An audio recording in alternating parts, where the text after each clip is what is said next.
We hosted a small family memorial for my father who passed from cancer. Quiet. Just close friends. The neighbor called the cops, screaming that we were running a loud cult gathering. I thought it was a misunderstanding. Then I found our doors smeared with ashes and a note that read, "Death sticks to those who welcome it." Days later, she sent an invoice for cleansing the block's energy. But when I looked up her business, I found something else. My dad's name listed under her. Spiritual clients. We live in Eugene, Oregon. South part of town, near the base of Spencer Butte.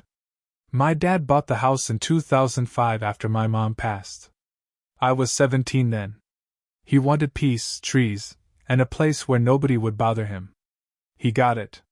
We didn't have the friendliest neighbors, but it was quiet. For a long time, that was enough. My dad was diagnosed with pancreatic cancer in late summer.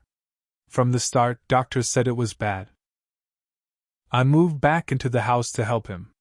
He was gone in under 4 months. He didn't want a funeral.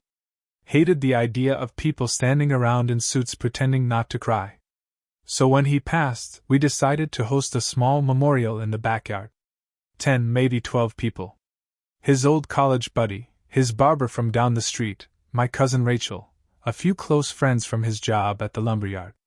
We had a small fire pit going.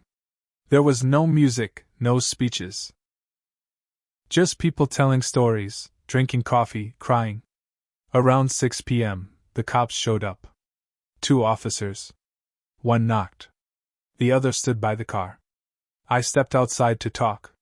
The officer said a neighbor had called 911, reporting a suspicious gathering and possible cult activity. I thought he was joking. He wasn't. We got a report that people were chanting. Something about flames and symbols.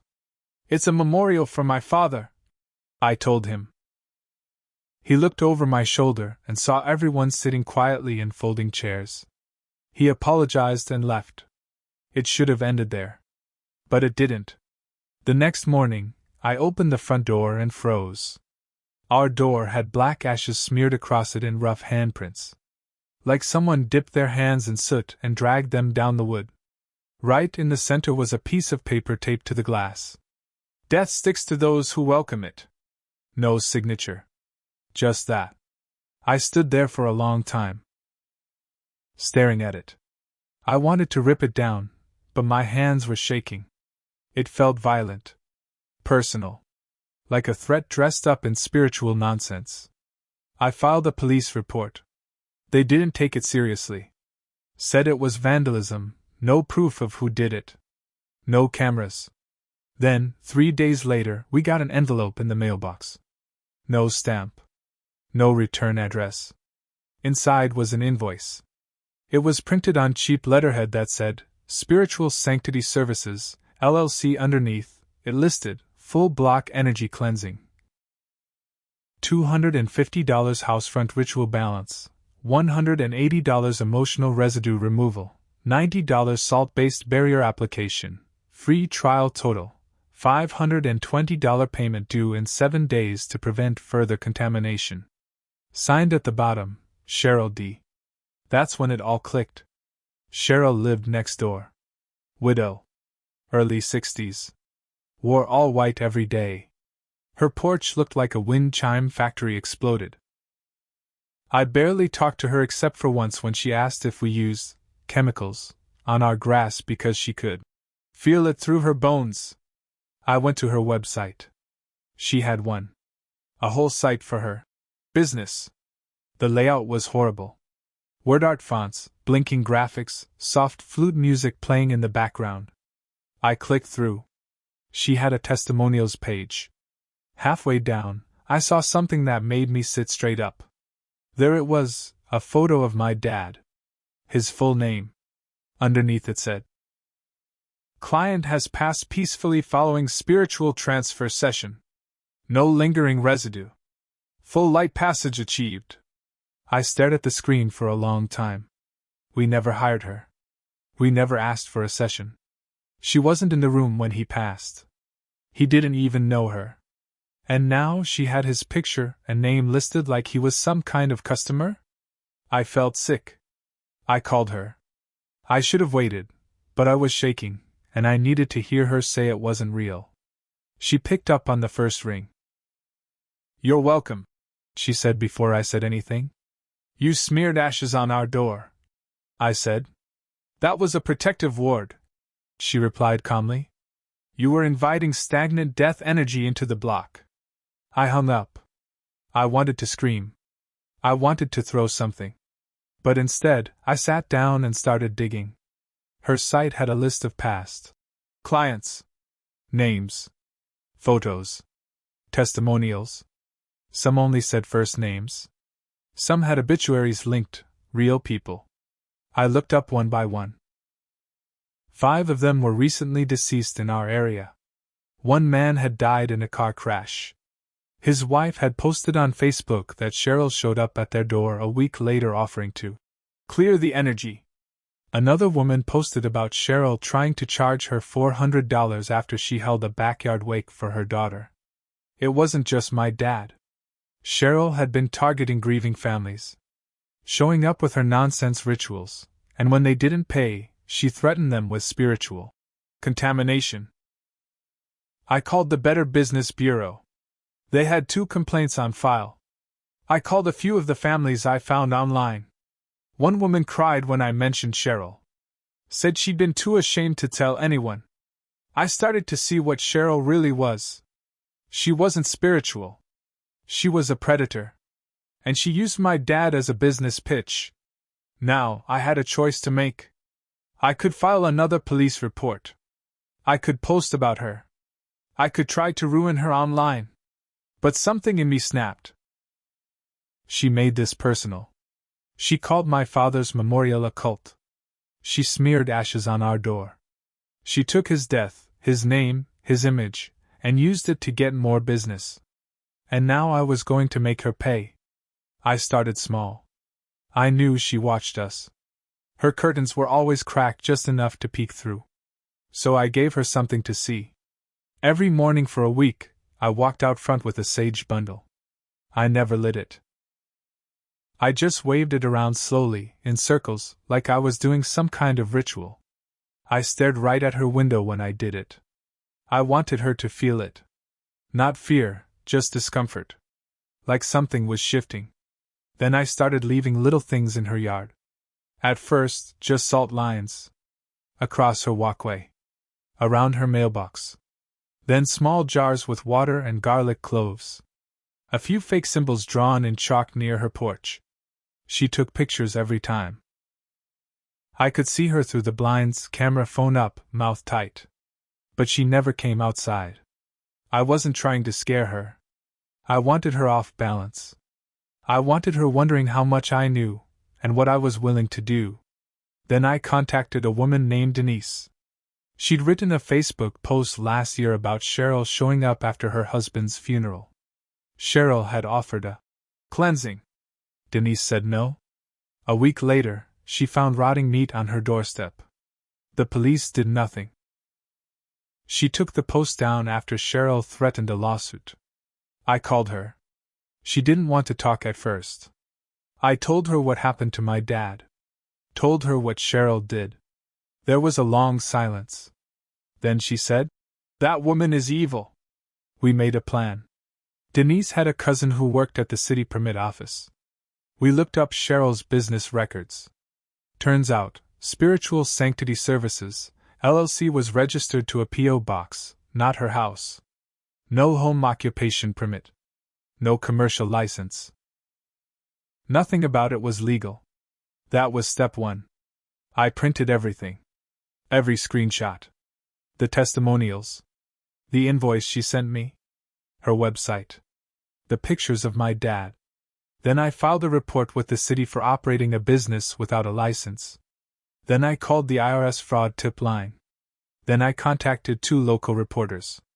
One from the Register Guard, another who ran a blog about scams in Oregon. The one from the blog called me back in 2 hours. He was already working on something. Cheryl had been reported twice in Springfield. He didn't have hard proof. I did. I gave him everything. Then came the fire.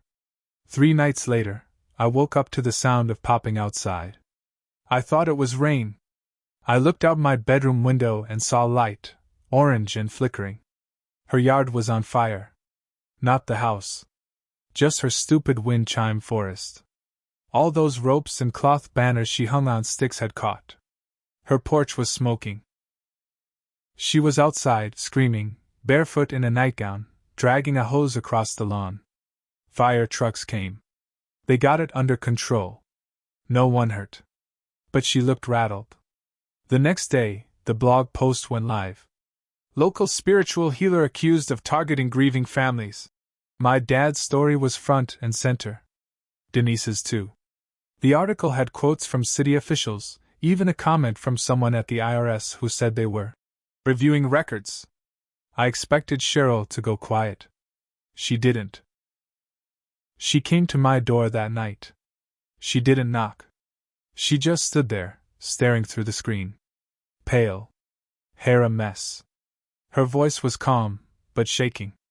"You don't know what you've done," she said. "I know exactly what I've done," I said. "And I'm not done."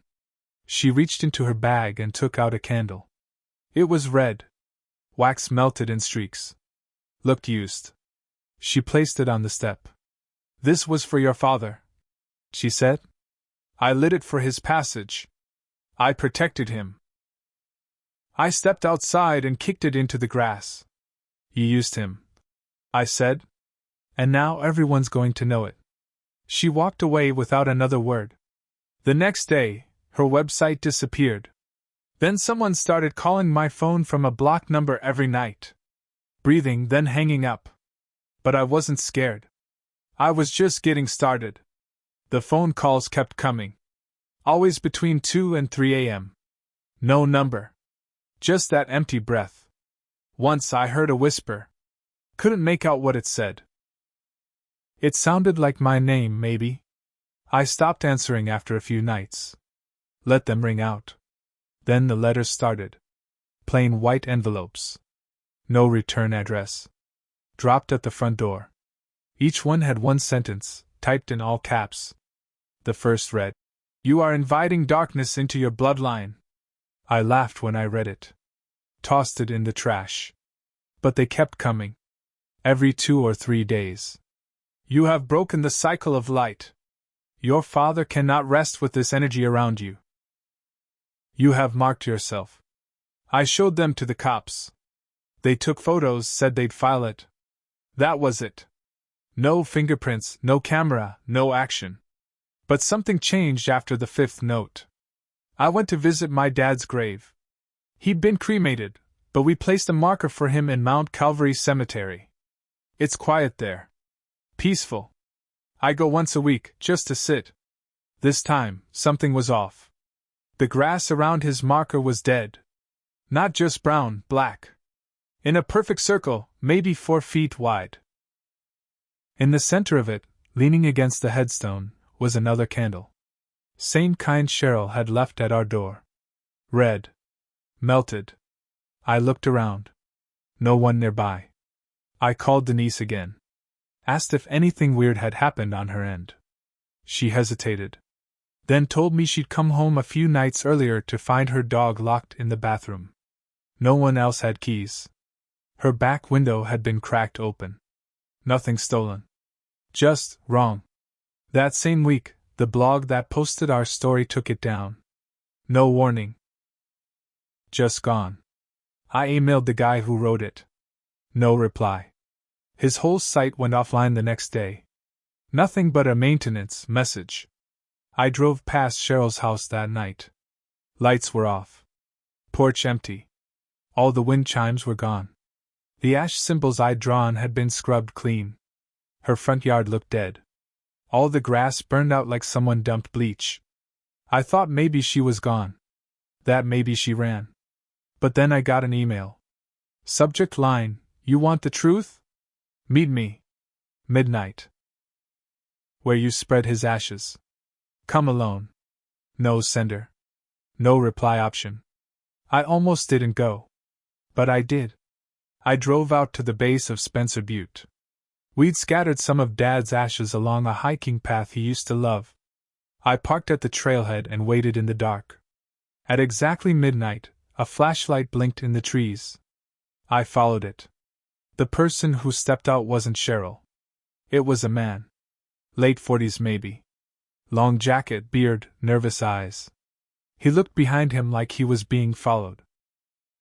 "You don't know what she is," he said. I asked him who he was. "Name's Kyle. My mom died 3 years ago. Cheryl said she could help her cross peacefully. Said she needed something personal to anchor the ritual. We gave her a pair of earrings. Dumb. We were grieving." He took out his phone. Showed me a photo. The same earrings. On Cheryl's website. Listed as blessed relics. She told me my mom was one of her first successes. But then weird things started happening. House filled with smoke for no reason. Dogs barking at nothing. My brother had a stroke last year. Cheryl said it was because we stopped paying her. He looked at me hard. She doesn't just scam people. She believes it. Or wants you to believe it. Either way, she doesn't stop. Then he handed me a flash drive. "Watch this." She records everything. Rituals, cleansings, testimonials. It's all fake.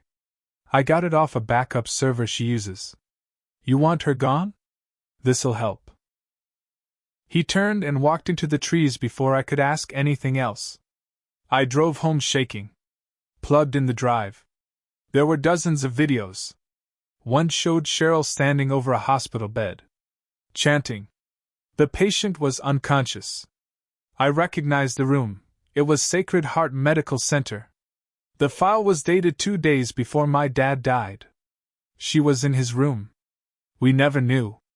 I watched as she moved around the bed, sprinkling something over his feet, whispering. She touched his forehead. Then looked right into the camera and smiled. I watched the whole video twice. The timestamp didn't lie.